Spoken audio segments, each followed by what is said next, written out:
वैसे इतनी इतनी प्लेटें होती हैं वो लगा देते हैं, और उसके कारण अगर पहले तो वो नजर नहीं आती, और नजर आ भी गई तो भी आप अगर 20 की स्पीड से भी गाड़ी गुजारोगे तो गाड़ी जो है पूरी उसको कांपती है, गाड़ी को नुकसान होता है।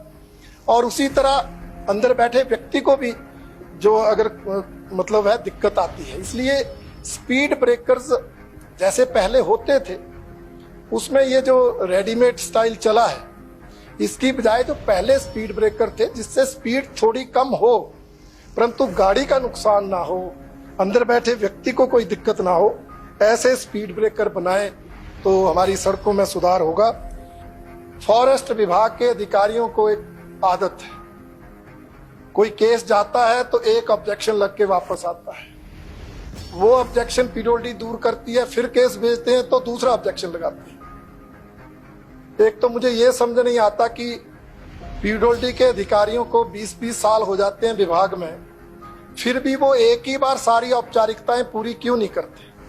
फॉरेस्ट विभाग, वन विभाग के अधिकारियों से भी ये कहा जाना चाहिए कि ऑब्जेक्शन जो लगाने हैं एक ही बार में लगा दीजिए। बार बार ऑब्जेक्शन लगता है तो फाइल ऊपर से नीचे जाने में ही सालों लग जाते हैं। अनेक ऐसे ब्लैक स्पॉट हैं जहां हर बरसात में लैंडस्लाइड होगा और उसके बाद दुर्घटना होगी। तो दुर्घटना होती है, वो ब्लैक स्पॉट भी रिपेयर हो, प्रॉपर उनका मिलकर वहां जाएंगे और गिफ्ट डीड साइन करवाएंगे तभी पॉसिबल है। माननीय मंत्री जी, एक तो इसमें दिक्कत आती है कि जब पहले तो व्यक्ति नहीं मानता, जब व्यक्ति मान जाते हैं तो पीडब्ल्यूडी के अधिकारी के पास समय नहीं होता। अगर पीडब्ल्यूडी का अधिकारी समय निकाल ले तो जो हमारा रेवेन्यू विभाग का अधिकारी है, पटवारी या कानूनगो है, वो अपनी व्यवस्था बता देते हैं। इसलिए ये जो कोऑर्डिनेशन की कमी पीडब्ल्यूडी और रेवेन्यू डिपार्टमेंट्स के अधिकारियों में है, एक तो उस कमी को दूर करना पड़ेगा ताकि जो गिफ्ट डीड है वो जल्दी हो। दूसरा, गिफ्ट डीड प्राइवेट लैंड की आएगी, फिर फॉरेस्ट क्लियरेंस को केस जाएगा। ये ठीक है, अब थोड़ा पिछली सरकार के प्रयासों से अब जो सुप्रीम कोर्ट की इंटरफेरेंस थी, हस्तक्षेप था, वो खत्म हुआ है, इसलिए उतनी दिक्कत तो अब नहीं आएगी। परंतु फिर भी फॉरेस्ट विभाग के अधिकारियों को एक आदत है, कोई केस जाता है तो एक ऑब्जेक्शन लग के वापस आता है, वो ऑब्जेक्शन पीडब्ल्यूडी दूर करती है, फिर केस भेजते हैं तो दूसरा ऑब्जेक्शन लगाते हैं।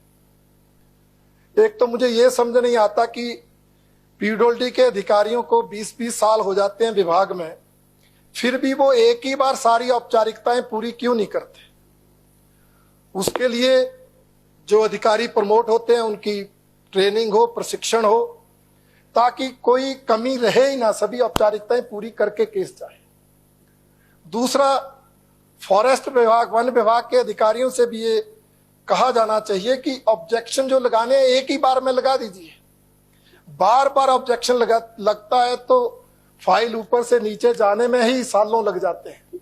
अनेक उदाहरण मेरे विधानसभा क्षेत्र के हैं जिसमें 5-5 साल से एफसीए नहीं हो रही, एफसीए की क्लियरेंस नहीं हो रही।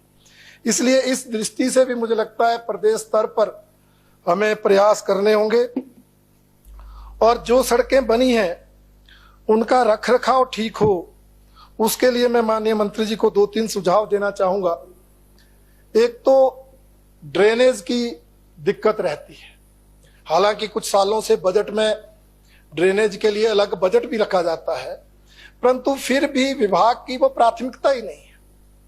आप देखेंगे नेशनल हाईवे पर भी जाएंगे, स्टेट के मेजर रोड पर भी जाएंगे, परंतु जो सड़क के किनारे नालियां वो भरी होंगी, मिट्टी से भरी होंगी, और बरसात होती है, पानी सड़क में खड़ा होता है, और जो सड़क पक्की होती है पानी खड़ा होने से वो एक ही साल में जो है वो टूट जाती है।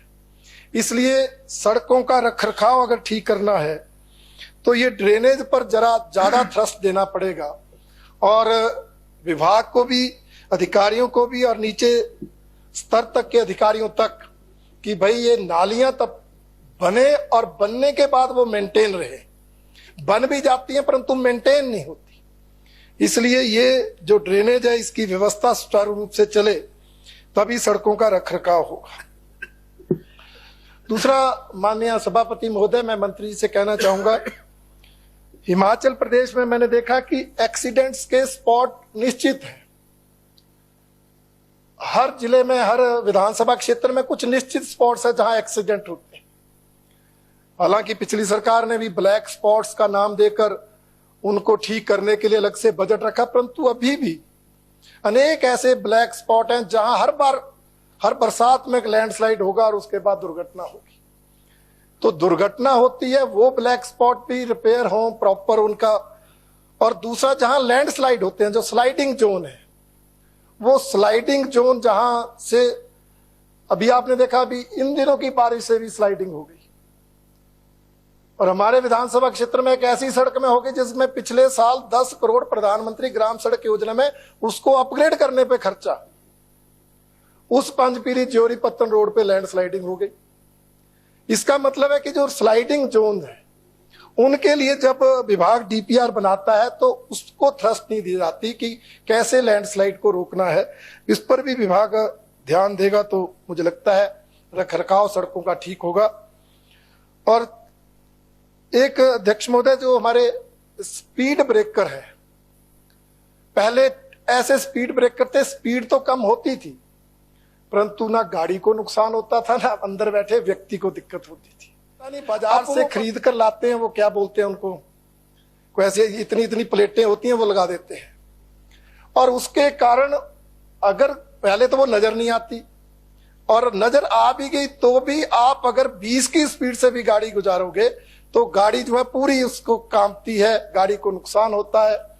और उसी तरह अंदर बैठे व्यक्ति को भी जो अगर मतलब है दिक्कत आती है। इसलिए स्पीड ब्रेकर्स जैसे पहले होते थे उसमें ये जो रेडीमेड स्टाइल चला है, इसकी बजाय जो पहले स्पीड ब्रेकर थे जिससे स्पीड थोड़ी कम हो परंतु गाड़ी का नुकसान ना हो, अंदर बैठे व्यक्ति को कोई दिक्कत ना हो, ऐसे स्पीड ब्रेकर बनाए तो हमारी सड़कों में सुधार होगा।